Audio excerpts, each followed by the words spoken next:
أعوذ بالله من الشيطان الرجيم. بسم الله الرحمن الرحيم. ولا تهنوا في ابتغاء القوم إن تكونوا تعلمون فإنهم يعلمون كما تعلمون وترجون من الله ما لا يرجون وكان الله عليما حكيما. ترجمہ کنزُ ایمان. اور کافروں کی تلاش میں سستی نہ کرو. اگر تمہیں دکھ پہنچتا ہے تو انہیں بھی دکھ پہنچتا ہے جیسا تمہیں پہنچتا ہے، اور تم اللہ سے وہ امید رکھتے ہو جو وہ نہیں رکھتے، اور اللہ جاننے والا حکمت والا ہے. ترجمہ کنزُ العرفان. اور کافروں کی تلاش میں سستی نہ کرو. اگر تمہیں دکھ پہنچتا ہے تو جیسا تمہیں دکھ پہنچتا ہے ویسا ہی انہیں بھی دکھ پہنچتا ہے، حالانکہ تم اللہ سے وہ امید رکھتے ہو جو وہ نہیں رکھتے، اور اللہ جاننے والا حکمت والا ہے. وَلَا تَهِنُوا فِي ابْتِغَاءِ الْقَوْمِ. اور کافروں کی تلاش میں سستی نہ کرو. اس آیت پاک کا شان نزول یہ ہے کہ احد کی جنگ سے جب ابو سفیان اور ان کے ساتھی واپس ہوئے تو سرکار دو عالم صلی اللہ علیہ وسلم نے جو صحابہ اکرام رضی اللہ تعالی عنہم احد میں حاضر ہوئے تھے انہیں مشرکین کے تعاقب میں جانے کا حکم دیا. صحابہ اکرام رضی اللہ تعالی عنہم زخمی تھے، انہوں نے اپنے زخموں کی شکایت کی. اس پر یہ آیت کریمہ نازل ہوئی اور فرمایا گیا کہ اگر تمہیں تکلیف پہنچی ہے تو انہیں بھی پہنچی ہے نیز.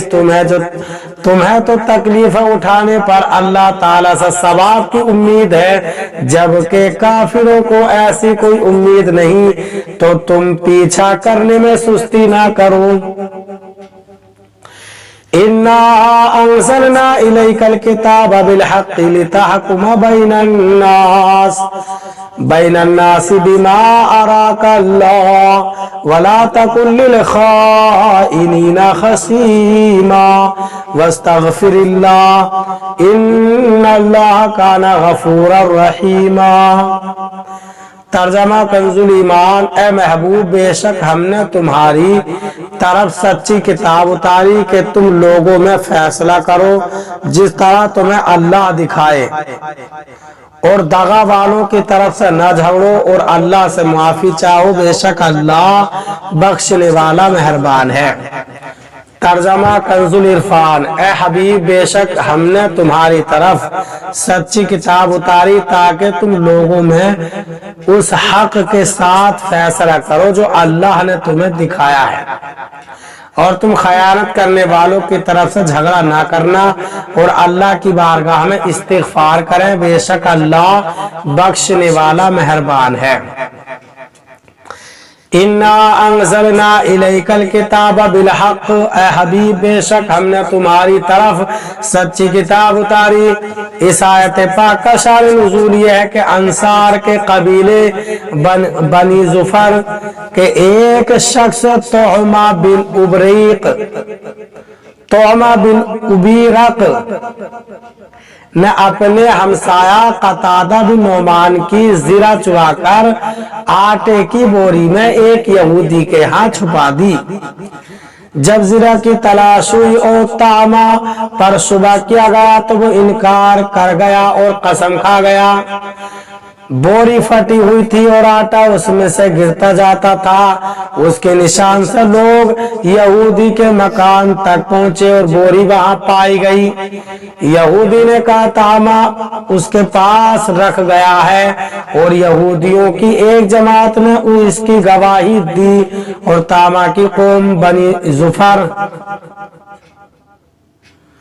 بنی ظفر نے یہ عزم کر لیا کہ یہودی کو چور قرار دیں گے اور اس پر قسم کھا لیں گے تاکہ ہماری قوم رسوا نہ ہو، اور ان کی خواہش تھی کہ رسول کریم صلی اللہ علیہ وسلم طعامہ کو بری کر دیں اور یہودی کو سزا دیں، اس لیے انہوں نے سرکار دو عالم صلی اللہ علیہ وسلم کے سامنے طعامہ کے حق میں اور یہودی کے خلاف جھوٹی گواہی دی۔ تب یہ آیت کریمہ اتری۔ اس آیت میں بظاہر خطاب حضور اقدس صلی اللہ علیہ وسلم سے ہے، لیکن در حقیقت قیامت تک کے حکام کو سنانا مقصود ہے کہ فیصلہ کرنے میں کوتاہی نہ کیا کریں اور صحیح ملزم کو بغیر رعایت سزا پوری دیا کریں۔ طعامہ بظاہر مومن تھا اور یہودی کافر تھا، مگر فیصلہ اس موقع پر یہودی کے حق میں ہوا۔ اس آیت سے تعصب کا رد بھی ہوتا ہے کہ اسلام میں اس بات کی کوئی گنجائش نہیں کہ آدمی اپنی قوم یا خاندان کی ہر معاملے میں تائید کرے اگرچہ وہ باطل پر ہوں، بلکہ حق کی اتباع کرنا ضروری ہے۔ اس میں رنگ و نسل، قوم و علاقہ، ملک و صوبہ، زبان و ثقافت کے ہر قسم کے تعصب کا رد ہے۔ کثیر احادیث میں بھی تعصب کا شدید رد کیا گیا، چنانچہ ان میں سے 3 احادیث درج ذیل ہیں۔